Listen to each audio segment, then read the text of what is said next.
Welcome back, ladies and gentlemen, and still continuing our coverage of the G7 summit that began on Saturday in the French resort city of Biarritz, and President Abdel Fattah el-Sisi is attending the summit among a number of world leaders.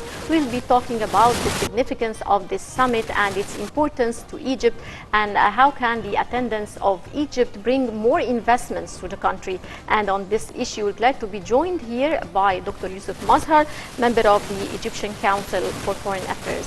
Thank you, sir, for joining us. Thank you.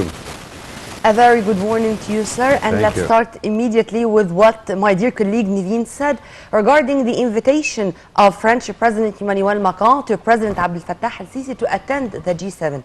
And the president was not invited only as Egypt's president, but also as the president of the African Union. So the president is going to be the voice of Africa, if we may say so, in front of the G7 leaders and the important gathering, which includes 24 delegations from all over the world. How do you see this invitation, sir, and our homework called the agenda is that long? Yes. All right. As usual, when I'm your guest, I like to sort of react to other things in addition to your question. Many people say, what is Biarritz? Where is Biarritz? So if you don't mind, I'll slowly move towards the subject. But I went to Biarritz, actually for Egyptian television, because it's a very sophisticated place. Actually, if you go back a little bit... well, sir, we have to go to a short break, and we'll be right back. No problem.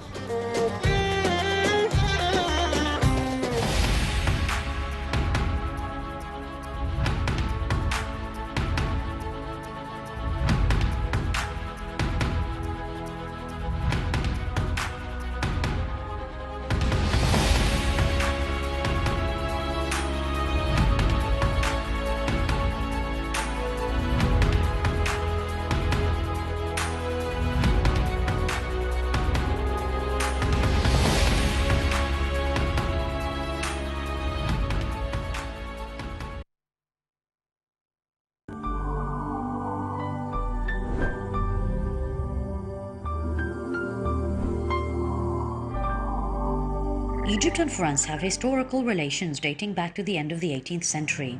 French culture had and still has a significant impact on the Egyptian life in general, since the establishment of the state in Egypt and in modern sense, in the period after Napoleon and the era of Muhammad Ali. It was the French who opened the doors of ancient Egyptian history, helping us to read our ancient language and to reach what we know now about this Egyptian civilization.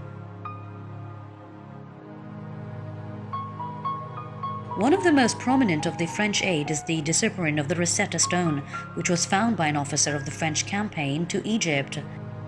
The hieroglyphic writing was disappeared in 1822.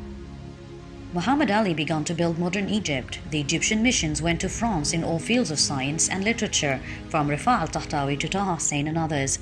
We cannot deny that generations of Egyptian intellectuals were influenced by the writers and ideas of the French thinkers and writers such as Voltaire and others. One of the most important Egyptian books is The Influence of the French Civilization on the Vision of Rifa al-Tahtawi for Women, an encyclopedia of Egypt's description as a result of the French campaign. During the 18th century, Egypt made France a destination for its student missions and relied on French advisors for it wanted to establish schools, universities, or scientific bodies, or renew its life in any productive branches. During this period, the French participated in the construction of the bridges, buildings, and schools. In the military field, Muhammad Ali Pasha used French officers to establish the modern army of Egypt and to establish the modern navy.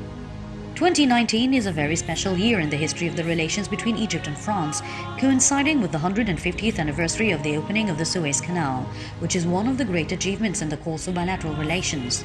France's significant participation at the Cairo International Book Fair as the Golden Jubilee, held on 2nd of January of 2019, is one of the most prominent features of the Year of Egypt. France 2019. In the Opera Big Theatre, the first performance of Paris Opera Ballet with the participation of Cairo Opera Ballet took place. In the Grand Hall, the Lafayette in France's King Tutankhamun exhibition will be held. It includes a number of gold jewels, also in carving statues and funerary furnitures. Paris is the second phase of this exhibition. Egypt sponsors this exhibition as part of the global tour between the countries of the world for the monuments and artistic pieces of the golden pharaohs, which are unparalleled.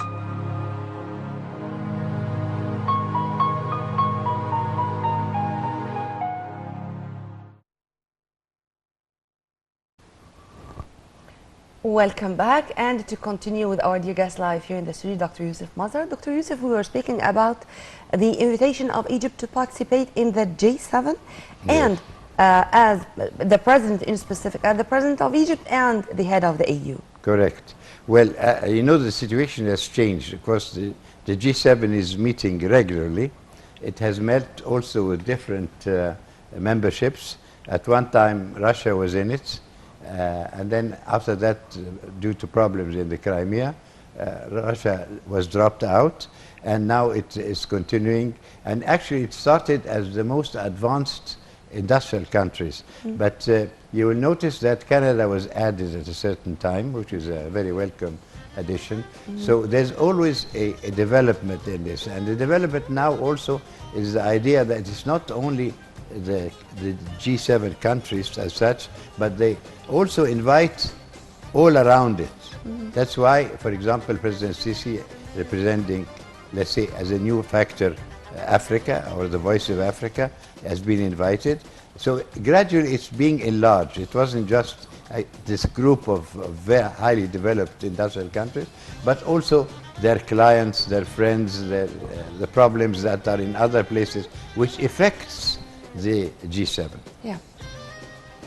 Right. Well, sir, how do you see the significance of President Sisi attendance to the summit in bringing more investments to Egypt? Yes, all right. First of all, a meeting like this, we have to analyze a little bit what are the subjects that come out in a meeting like this. There are subjects which are on the agenda. The subjects on the agenda are basically, or were basically, those which these, let's say, very advanced countries had as problems, as ideas, etc. But there are things now, another agenda which imposes itself. For example, you have the fires in Amazon. In the Amazon. Now, you must ask me, what has this got to do with the G7? So, because we're not trying to repeat here what they say on the news, this subject has imposed itself. Why?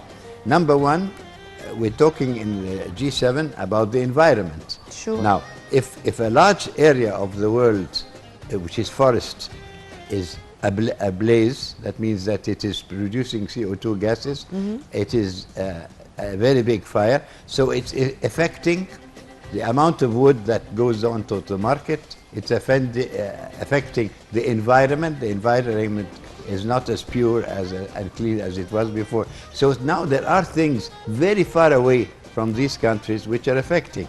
So these subjects impose themselves on the G7. Another subject, for example, which is on the agenda of the G7 is refugees. Another subject is terrorism. Now, if you go back to the first question that you both asked, Egypt has been invited, of course, because it's the voice of Africa at the moment, but we are also a common factor in all these things. Don't forget that a lot of the immigrants, illegal immigrants, are moving from south of Africa or middle of Africa up to the Mediterranean and getting on boats. Some of them are sinking, some of them are drowning. So, and this is the Mediterranean, which is the area that we are active in. So automatically we become involved. Also, Egypt has not taken so much of these refugees. Some of them have gone through. We have also refugees here who are not treated as refugees. So everybody looks to us as a very correct way of handling things. You don't put them in secluded areas, they get integrated. So Egypt has got a lot of common factors in the subjects of the G7. Also, don't forget, Egypt now is very active in the Mediterranean with the gas. So we're part of a very complex system of the world gas, let's say, club. Sure. This also makes it interesting. And I would like to, maybe I'm jumping a little bit, but I'm trying to bind everything together. Now, the first meeting that happened in Biarritz was with the Italian Prime Minister Giuseppe Conte. Yes. So you can't say why it happened. This is scheduling, but there is a lot in common. Sure. Number, what is common in this first meeting? One is that the Italian companies are the main ones that are working in our gas fields, and they are the ones that started let's say, our companionship in this area. So that's one. Now, number two, the immigrants. There are lots of immigrants now going to Italy, and Italy doesn't know what to do. Shall they stop them? Shall they deviate them to? So Italy also another thing. So there's a lot of common things in Italy directly with us. Sure. And the most important thing, which people don't seem to talk about in the news, Italy was actually in where? In Libya.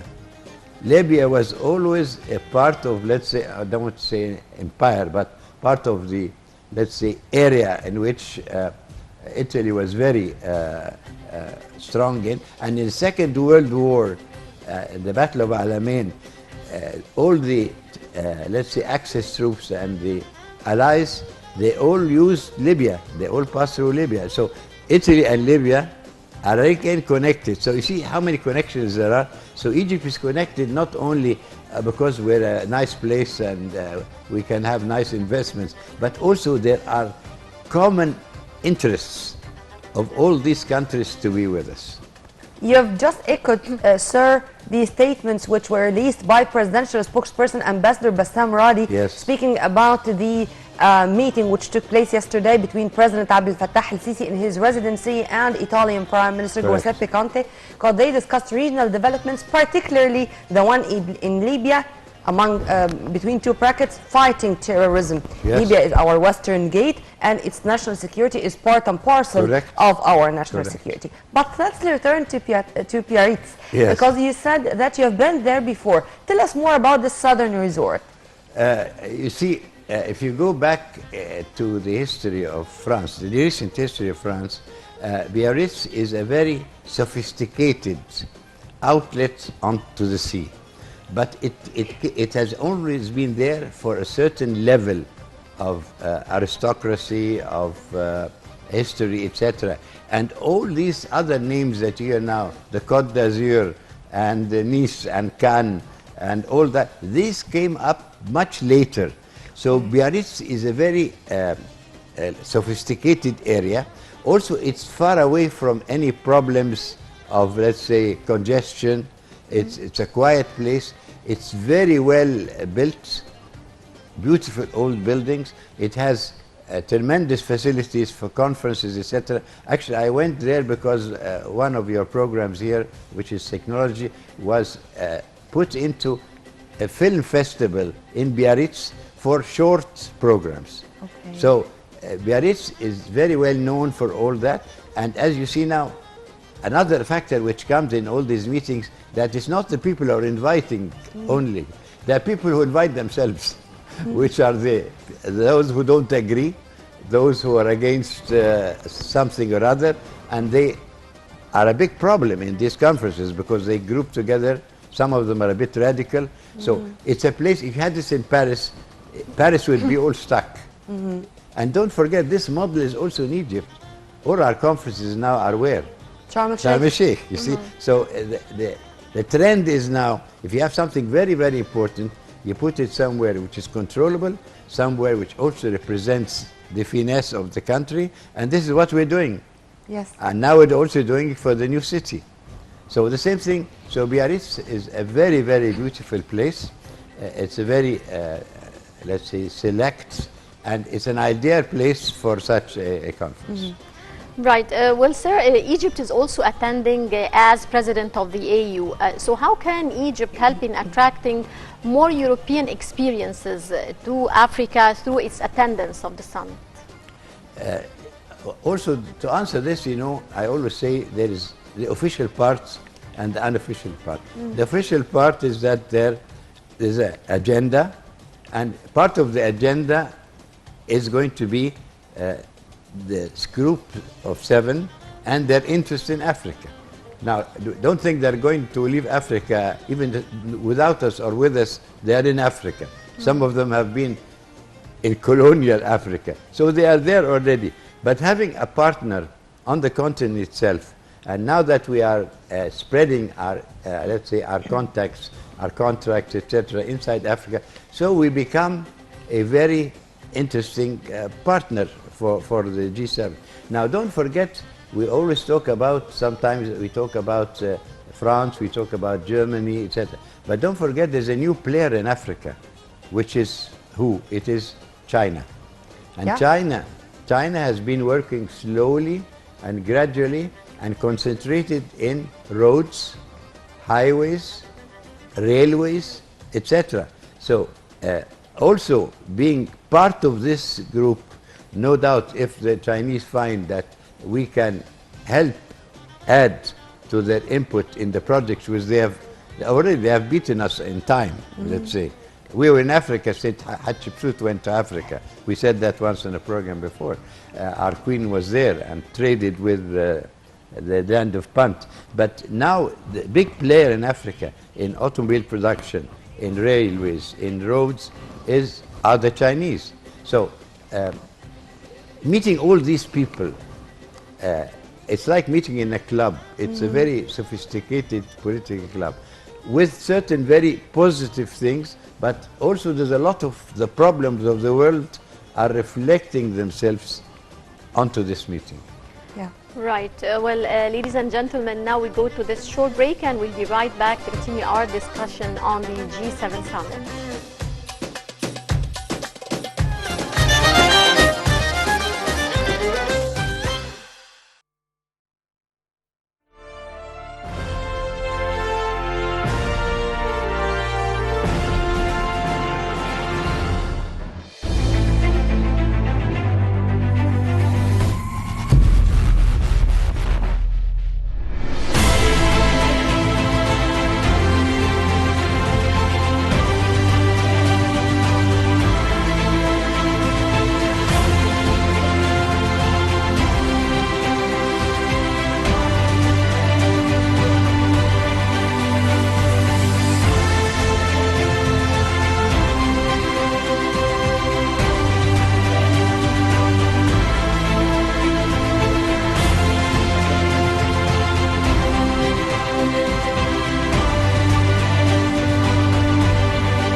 نحن لدينا مصير مشترك.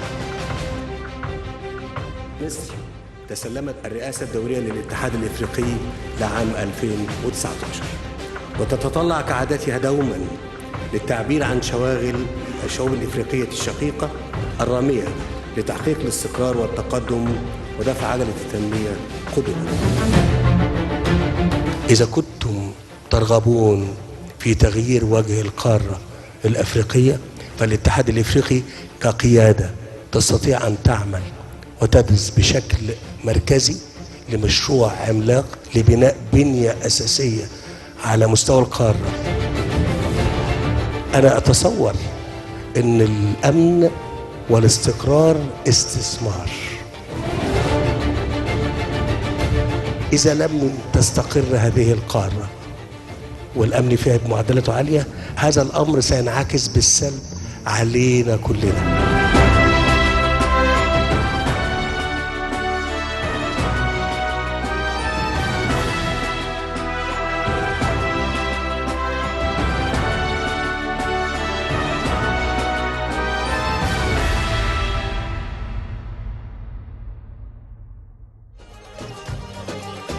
Welcome back. And to continue with the G7 meetings, which already started yesterday in the France southern resort of Biarritz, We are very much delighted to continue with our dear guest live here in the studio, Dr. Yossef Mazhar. Sir, it was said that, and France stressed that there is no final communique. And a way or another, this is indicating the rifts and the differences between or among the world leaders who are already gathering there. But they are trying to be in front of the world with a unified voice. What this kind of contradiction, if there is some contradictions? Well, look, don't forget, people are different. Yeah. And leaders are also different. And leaders adopt also certain attitudes in the leadership of their countries. Now, we have a group of people. They are different people. There are part of them, without mentioning names, are the typical, let's say, politicians, and they take their decisions based on studies and based on staff, etc., etc. And there are others who are more advanced and more eager and more positive, who make up their own minds, as in the case of the United States, where President Donald Trump is a man who reacts very, very quickly. He's got his own concept of things. He's ahead sometimes of the whole system that he has. I mean, we must look at the positive things.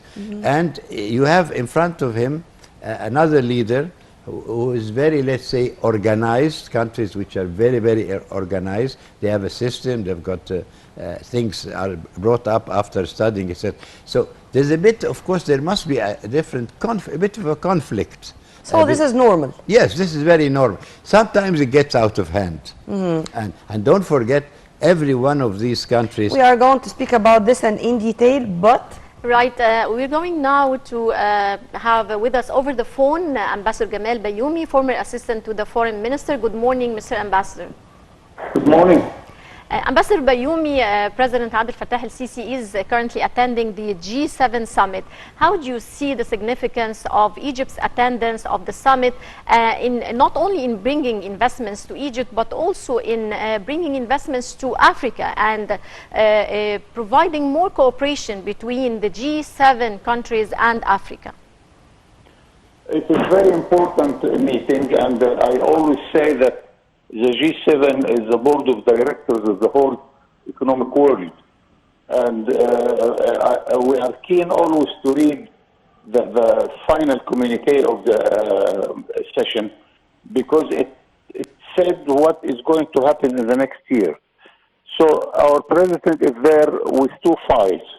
One is the file of Africa, of course, where Africa is suffering of the flow of money is going out of Africa much more than the money coming in because of its imports and its debts. Exports from Africa is very low. Investment towards Africa is also not satisfactory. This is what President Sisi will explore, and we are having an initiative. We try to promote it, that we want to make investment in Africa with European and American, Japanese, Arab finance, with the Egyptian experience in this continent. And I think we made a good success towards this initiative. Also, the other file is the Egyptian file, of course, and we are trying to market for the Egyptian economy in trade, because Egypt is very open in its foreign trade with Africa. 1,200 million inhabitants in the new free trade area of Africa. We have another free trade area with the Arab world with 400 million inhabitants, and our famous association agreement with Europe with another 500 million inhabitants. This means that we are telling the investors who are going to invest in Egypt that if you produce in Egypt, your merchandise will be exported to those three markets, exempted from any custom duties or any barriers. This is a very good way to market for the Egyptian economy. Also, we are going to give the chance for the president to meet his counterparts in order to talk about our worries concerning the organized crime. We are talking here about terrorism, about money laundering, drug trafficking, and illegal migration. All these files are there, and it is a very good opportunity for Egypt and for President Sisi to discuss it with our main trade partners. Mind you that the G7 obtained 40% of the GDP of the world. That is the importance of such a group. Well, Ambassador Gamal Bayoumi, former Assistant Foreign Minister, in addition to being our diplomatic figure, sir, you are a man of economy. And I don't know if this was a coincidence or no. The Campus released a report yesterday regarding the Egyptian exports to G7 countries, which hit 3.8 billion US dollars in from January to June 2019, compared to 3.5 billions the same period last year.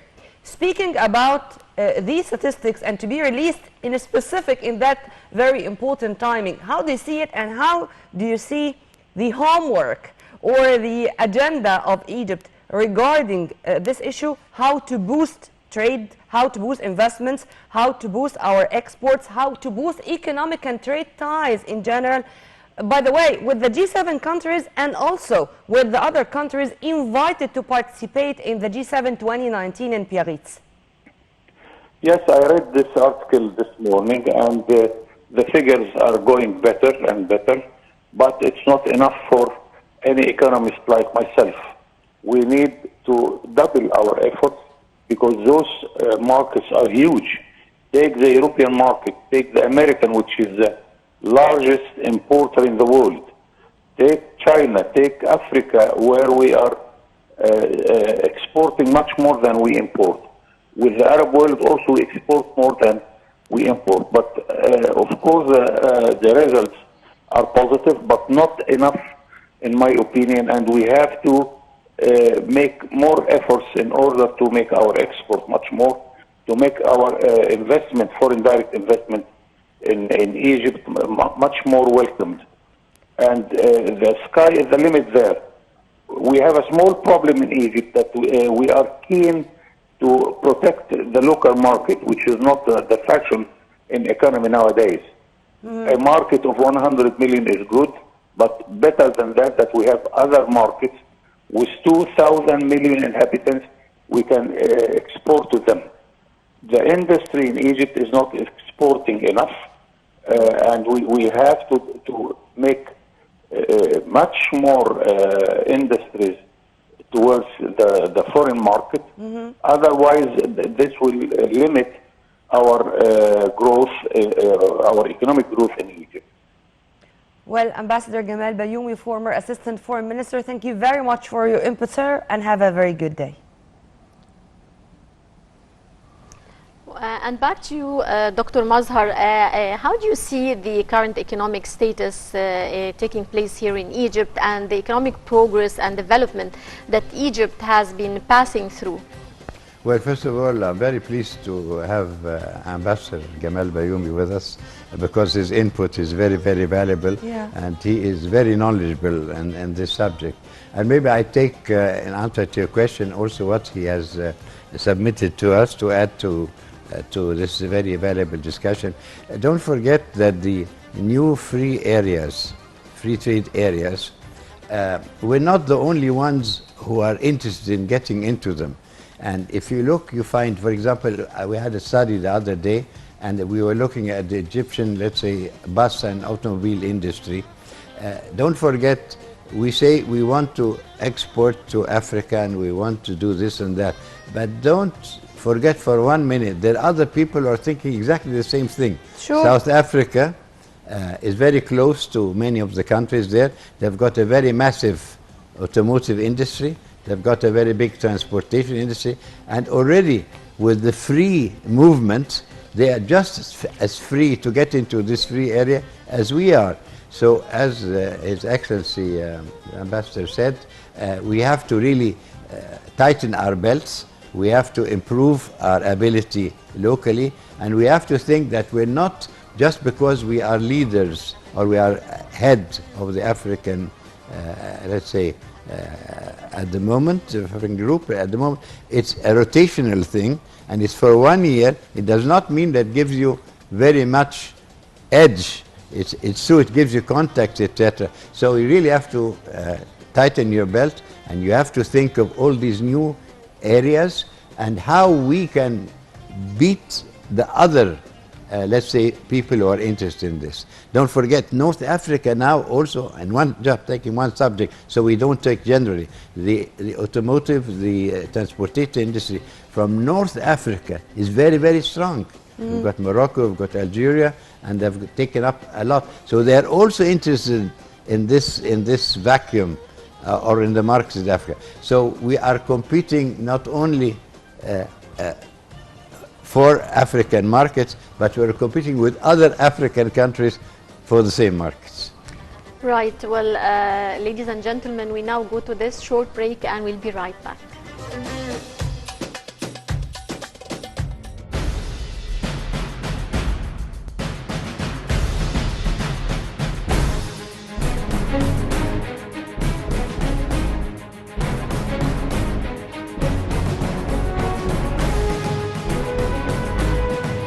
الإعجاب الشديد بشخصية الرئيس المتفردة، خاصة فيما يتعلق بمكافحة هذا الفكر الشيطاني الخبيث.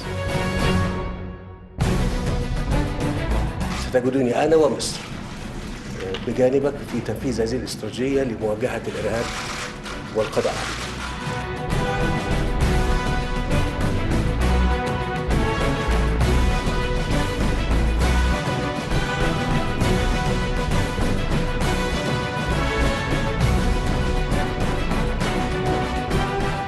President, that you have a great friend and ally in the United States and in me.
And to continue with our dear guest live here in the studio, Dr. Yossef Mazhar. Dr. Mazhar, when we were speaking about the differences among the leaders who are participating as we speak, even because, by the way, we were watching President Donald Trump arriving, I think that they are going in a few minutes to start the official sessions. Sir, it's the game of politics which I'll never understand. President Donald Trump was invited by Macron for a lunch banquet, and they were great, and Trump tweeted after that they have many things in common, but they did not mention the tariffs imposed on French wine, for example. I mean, in front of the cameras and on Twitter, they were great. But right after that, we would find that there is a kind of a trade war, if I may say so. Even Tusk, the president of the EU Council, said that the EU is going to answer in a kind when it comes to protectionism of Trump and his way in saying America first, but his own way. Tell me, sir, about this and how this is going to have its impacts on the meetings and how this is going to be conveyed to the whole world after the gathering finished. Well, as we started to say, that this is a group of people with different leaders in different societies, and these societies or these countries have got interests. For example, if you just take pollution and you take environment, in the United States, the backing of the president comes from the steel workers, from the coal workers, from etc. And these are people who are not very interested in environment. Yeah. In France was the leader. Case is totally different. Yes, the leader of the whole movement, the green movement, and they had a number of conferences. So there is a bit of a conflict of interests in what each country sees is better inside. And this is going to reflect in their policies. Since the Kyoto Protocol and maybe before that. Yes, so, yeah. So you have one country or countries who are not so interested in environment, and you have other countries who can suffer from environment. If the environment, now the Arctic area is melting, the icebergs are floating around, the maritime transportation will be at hazard. We in Egypt, even with the increase in the level of the oceans and seas, we are in danger of 1 or 2 centimeters of more, let's say, leveling against our northern borders. Yeah. Towards Alexandria, I think. Yes, Alexandria, And the Delta, Damietta, all these areas. So the same was said about Indonesia, for example, that Jakarta is going to sink Yes, yes. if they do not exactly take decisive decisions Yes.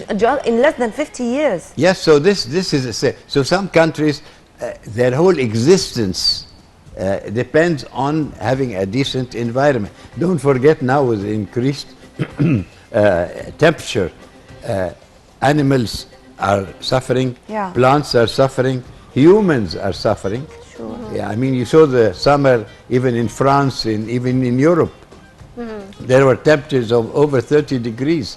So the interests of the countries, and these leaders, of course, must take care of their own interests, is a bit different. So it's very difficult in a meeting like this to everybody agreeing. It's politics. So each one is trying to sell what is good for his country, and the trying to sell is different. If your background is a politician, you will, let's say, be very polite and advancing. If you come from the business area, if you come from the real estate area, you are, this is somewhere where you are fighting for existence and fighting for development. So of course you cannot have people talking the same language. But in general, all these meetings, so not look at the dark side of it, that once you sit with somebody, even if you have differences of opinion, you get to know them. The wives are there, by the way. So for sure, at a dinner party, things soften down a little bit. Gender inequality and the empowering of women is going to be discussed in I such agree. a massive way. I know I'm not going to open the subject with you two ladies against poor me sitting on the other side. But it's true. It's another environment. And even in wars, people, enemies, if you sit together, it's different. Yes. Now, but it's only, people are different. You look at a way of asking questions, your colleague and ask questions another way, I answer another way, another guess would be, so it's different. But at least it's getting together. Yeah. It's getting together, not just tweeting for each other. So I think, don't forget, on this program, we're very early. So the next guests you will have more throughout the rest resolutions. of the day, of course. Yes, you'll have more material to talk about. But it's already a great progress, and I'm sure, don't forget that every politician starts in a nice way. I mean, if they sat together for dinner before the meeting, well, it's a dinner. Yeah. There are no subjects on the table as such. Yeah. Of course, you bring out things, you know, that now don't touch this. And don't forget that the issue of trade wars is very, very thorny. Yes, very thorny in this thing. And at the back of all this, you mentioned the wine, French wine. It's a good example. Yeah. It is something, well, equal to that is American beef. Yeah. I mean, okay, we're not going to talk about wine and beef, but it is a big product which One of the main pillars was agricultural products between the U.S. and China. And the wheat. And the wheat. Agricultural so products all these China, are, let's say, instruments in the hands of politicians to play with, you see. So, and now there's a big, let's say, competition between United States and China. And they are reacting very strongly to each other. But no doubt, if you meet and you see somebody in flesh and blood, it will soften things down and they will iron out a lot of things. Right. Well, President Abdel Fattah el-Sisi also on the sidelines of the summit met with the Italian Prime Minister Giuseppe Conte. He will be also conducted a number of sideline meetings today. How do you see the significance of these sideline meetings? They're even sometimes more important than the main event. The main, let's say, organized, studied, laid down schedule. So things come out and face to face sometimes are very easy to solve. We don't have a listing of all the meetings because they are not always in advance, but there are many meetings on the side. They are in the corridors. Don't forget, just moving. You said this word. Oh, no, don't. I didn't mean that. This was so. This personal aspect, the informal communication is more than the formal part. Even more than the formal. It is a very good. It creates the bond. Yes, and of course, there's what we call muscle twisting. So each one is got his muscles. Okay, you want to take my beef?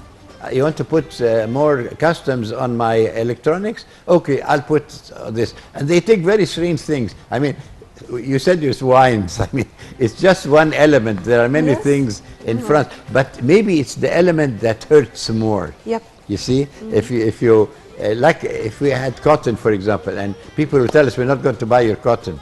Of course, it hurts. So they pick on this, and this trade war. Well, it's a bit exaggeration, but this is competitive trading. One is fighting and adding and arm twisting as much as possible.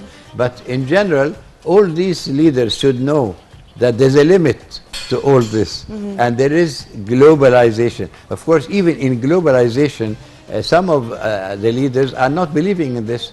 The World Trade Organization, WTO, is the place where all these things should have been settled. And 5 years ago to 10 years, and they're in Geneva, they were the ones who settled all these differences. Now, United States saying, well, look, I don't really think that they are doing much. We do it ourselves. So even the agencies that are there to solve many, there's the World Environment, UNEP. Yep. They are the ones who were set up by all these countries to take care of these problems.